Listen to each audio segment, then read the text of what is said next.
Olá, pessoal, boa tarde. Eu sou a Débora Silveira, especialista de aplicações na Thermo Fisher, e hoje nós vamos falar um pouquinho das aplicações em eletroforese capilar e mais especificamente sobre a análise de fragmentos. Só lembrando, a eletroforese capilar é onde a gente faz os dois grandes grupos de aplicações, o sequenciamento de sangue e a análise de fragmentos. Tudo isso acontece dentro dos nossos equipamentos, que são conhecidos carinhosamente por sequenciadores, mas que são os equipamentos da eletroforese capilar. Mas o que vem a ser a análise de fragmentos? A análise de fragmentos ela é a identificação de um tamanho de um fragmento de DNA que vai ser amplificado com primers fluorescentes, os quais os equipamentos conseguem detectar.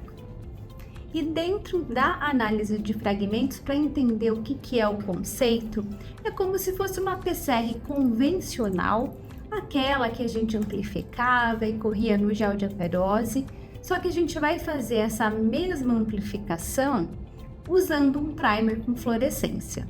E quando eu uso primer com fluorescência, o meu amplicon, como ele vai ter composto fluorescente, o equipamento de eletroforese capilar consegue separar ele por tamanho e por cor.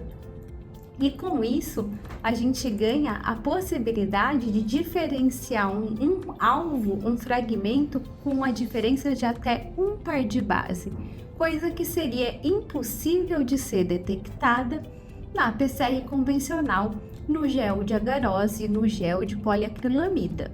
Então, ganhamos ali a questão de resolução de um par de base e a gama de possibilidades de marcação com diversos fluoróforos que o equipamento detecta.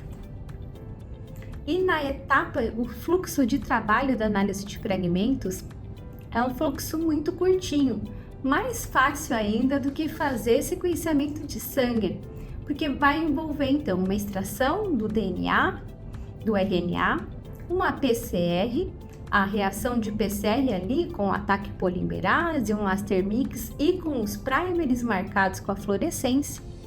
Depois dessa etapa a gente tem a etapa de preparo dessa amostra, nós vamos misturar o amplicon gerado ali com um size standard, que é como se fosse uma ladderzinha que corre junto com a amostra. E vamos levar para o sequenciador para fazer a eletroforese capilar. E com isso, vamos ter a separação dos nossos alvos, dos nossos fragmentos. E essa análise desses dados é feita no programa chamado GeneMapper, que é o programa para fazer análise de fragmentos, onde nós vamos montar os nossos painéis de análise. E dentro da questão de primers marcados, como é que a gente faz isso, né? Como é que solicita esse tipo de item? Você pode, com um código simples, solicitar um parzinho de primer e escolher com qual cor você vai marcar o seu alvo. E dentro da possibilidade de cores, os equipamentos têm 6 canais de cores, então ele vai entender certos comprimentos de ondas. Normalmente, os nossos equipamentos eles são calibrados com a matriz DS33, que faz com que o equipamento entenda os comprimentos de onda do 6FAN, VIC, NED, PET e LIS. Então, dentro dessa gama de cores, eu posso marcar os meus alvos com essas fluorescências. E dessa forma, a gente consegue fazer uma reação em multiplex com bastante facilidade. E o que é o conceito da multiplex? É quando eu vou fazer muitos alvos de uma única vez, numa única reação, marcando esses alvos de cores diferentes. Então, qual que é a lógica de uso das cores? Se eu tenho alvos de tamanhos diferentes, um de 100 pares de base, um de 150 pares de base, um de 151 pares de base, posso marcar todos com a mesma cor? Todos de azul, ninguém vai se sobrepor. E se eu tenho alvos de tamanhos iguais, aí eu posso marcar de cores diferentes, porque se eu marcar da mesma cor, eles vão se sobrepor. E dessa forma, eu posso fazer multiplex, então, com muitos alvos num único tubinho, ou, se eu tiver dificuldade de misturar os meus alvos, porque para fazer amplificação em multiplex, a gente precisa que todos os alvos tenham temperaturas de anelamento próximas. Se eu não conseguir replicar isso na bancada, posso fazer uma multiplex amplificando os alvos separadamente e depois no final misturando um pouquinho de cada um e correndo em um pocinho só de eletroforese. Bastante vantagem em questão de possibilidades dentro do próprio grupo da aplicação. E para a gente usar também a questão da intensidade de fluorescência a nosso favor, a gente pode lembrar que cada fluoróforo floresce mais ou menos. Então o azul ele é mais forte, mais intenso na sua questão de fluorescência.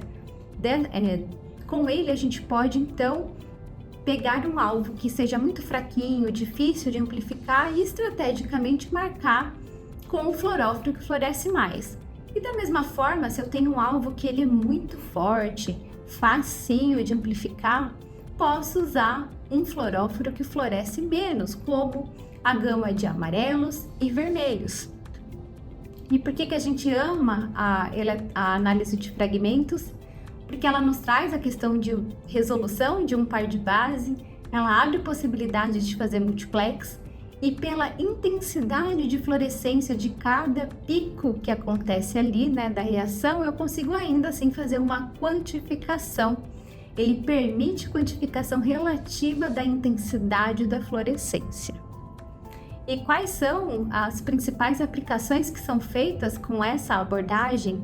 Nós temos ali o conhecidíssimo ensaio de identificação genética humana, as paternidades. A gente tem também os ensaios para estudos de expansões, como o caso da doença do X frágil. Temos o caso de Copy Number Variation para estudos da atrofia muscular espinhal. Temos a possibilidade de estudos de quimerismo. Podemos fazer pequenos painéis de SNPs com snapshot, que é uma química focada para fazer painéis de 10 a 20 SNPs. E dessa forma a gente tem um bom uso do nosso equipamento, amplificando as possibilidades de aplicações dentro da análise de fragmentos que a gente muitas vezes esquece que é possível de fazer. Então, todo mundo pense que sequenciamento e o equipamento vai muito além de Sanger.